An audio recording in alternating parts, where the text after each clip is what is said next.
March 1st, 2025. Y'all really need to quit clowning on me.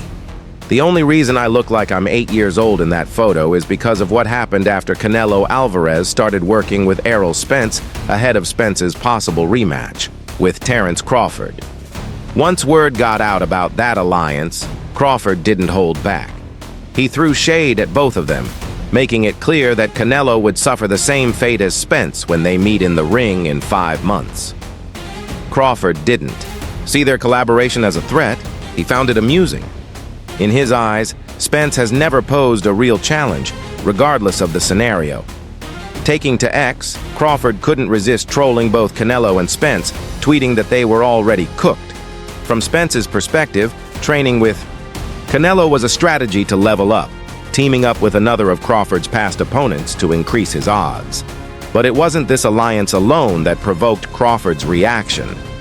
What really sparked his fire was a bold comment Canelo made post-training. After wrapping up training with Spence, Canelo stirred controversy by publicly casting doubt on Crawford's undefeated record.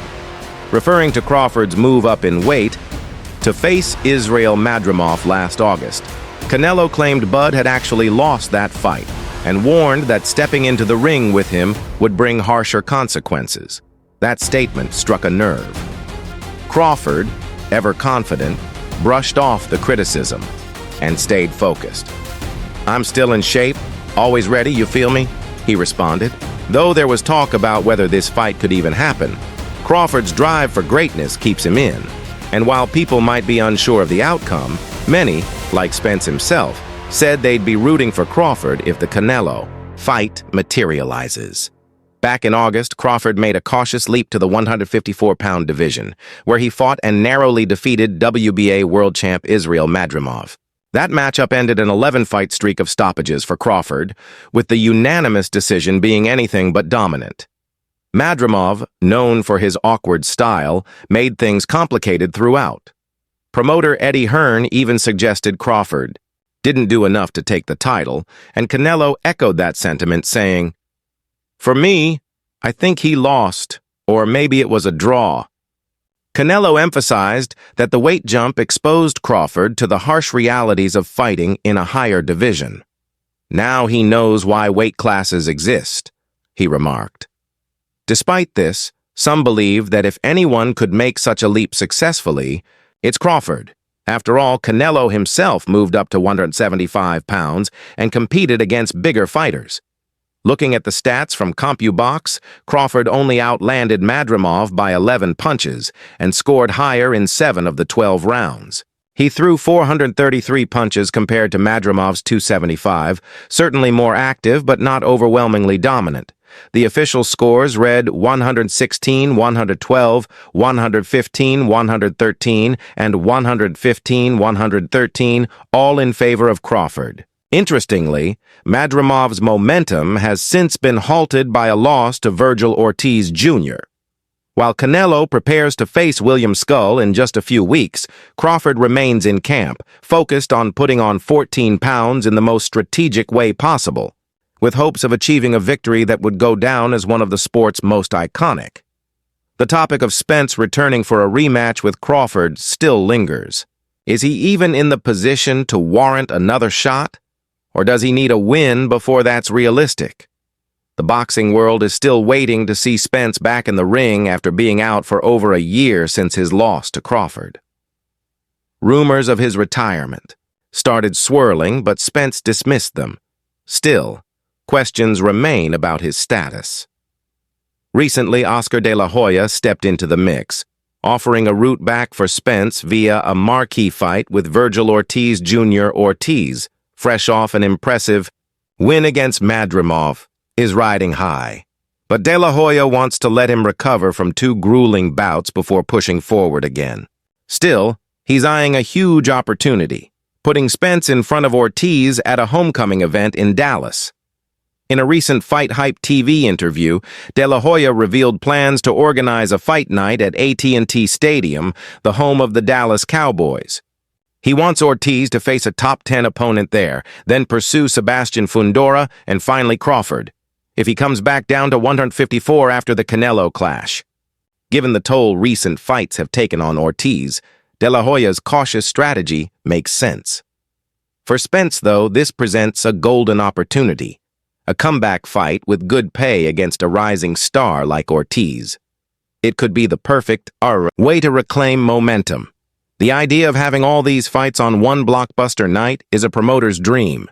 As De La Hoya said, that would be the Super Bowl of boxing. Canelo and Golovkin's saga spanned half a decade, beginning with a heated clash in September 2017 that ended in a contentious majority draw, a result many argued favored the wrong man. Their rematch a year later was razor-thin, with Canelo edging it on the scorecards. The trilogy concluded decisively in 2022, as Alvarez earned a more comfortable decision victory. Now, Canelo is embarking on a fresh journey, having inked a 4-fight contract with Riyadh Season, kicking off with his bout against William Skull on May 3rd. This contest gives him the opportunity to reclaim the title of undisputed super middleweight champion. One trainer who understands what it takes to prepare for a challenge like Canelo is Abel Sanchez, who mentored Gennady Golovkin through the Kazakh star's first 2 fights with Alvarez. When asked about a potential Canelo versus Crawford bout, Sanchez didn't mince words. "I think it's a mismatch," he said. "Crawford's an exceptional talent, but he's too small.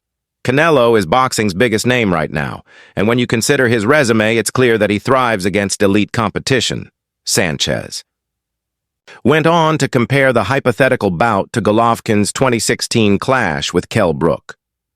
Brook was faster early, landing crisp shots, but eventually GGG wore him down, he explained. "I see Canelo doing something similar, absorbing the early fire and breaking Crawford down by the 9th or 10th round." Despite the widespread doubts about Crawford's chances, his courage and mindset have never been questioned. This is a fighter who's conquered 3 weight divisions, made champions look ordinary, and done it all without ever dodging a challenge.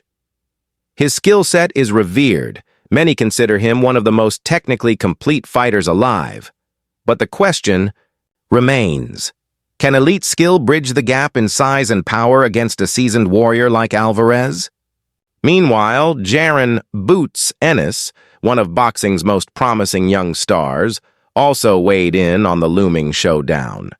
Speaking ahead of his own big fight against Imantas Stanionis, Ennis expressed reservations about Crawford jumping 2 weight classes.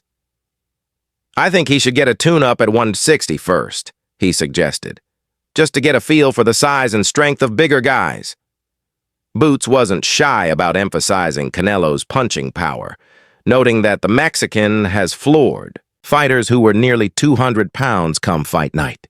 "Crawford's smaller," he said. "He's slick, but Canelo's been hurting big guys. It's a tall order." Another respected voice in boxing, former champion Timothy Bradley, echoed those concerns in a recent interview. While he hailed Crawford as the most well-rounded fighter in the sport today, he emphasized the real danger of facing a bigger, more powerful opponent like Canelo. "That jump in weight is no joke," Bradley warned. Alvarez has always been open to daring matchups. He's gone up and down in weight, fighting the likes of Floyd Mayweather, Miguel Cotto, Shane Mosley, Sergey Kovalev, and of course, Golovkin. Some believe Canelo is more naturally suited for middleweight rather than super middleweight, but he's still managed to dominate larger fighters at 168 lbs. That says a lot about his strength and fight IQ. There's a sense that this potential showdown with Crawford could be one for the history books, a fight that may define the generation. While the critics highlight the risks and doubts, there's no denying the buzz is real. The venue, the stakes, the clash of styles, it's everything fans could want in a mega fight. Still, as we await more details, other names continue to circulate in the orbit of both Crawford and Alvarez. Sebastian Fundora, who just defended his unified super welterweight titles against Cordell Booker, remains in the mix, as does Xander Zayas, the WBO's top-ranked contender.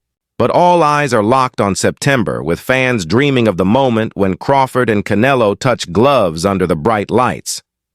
And if Crawford can pull off what many think is impossible, jumping 2 weight classes and beating the most, marketable name in boxing, he won't just win a fight. He'll carve his name into the annals of boxing legend. Even Jay Prince, Crawford's longtime advisor, is all in. Speaking to media recently, he said, "I truly believe Crawford beats Canelo. I'm putting my money on it. I've seen enough over the years. He's that guy." Still, Prince made sure to show respect to Alvarez, adding, "We can't knock Canelo. He's a great champion. But that's just my opinion." In the end, this isn't just another fight. It's a test of era-defining legacies, a clash of courage versus strength, slickness against raw power. And whether you're Team Crawford or Team Canelo, one thing's for sure, this one is going to bring the whole world to a standstill.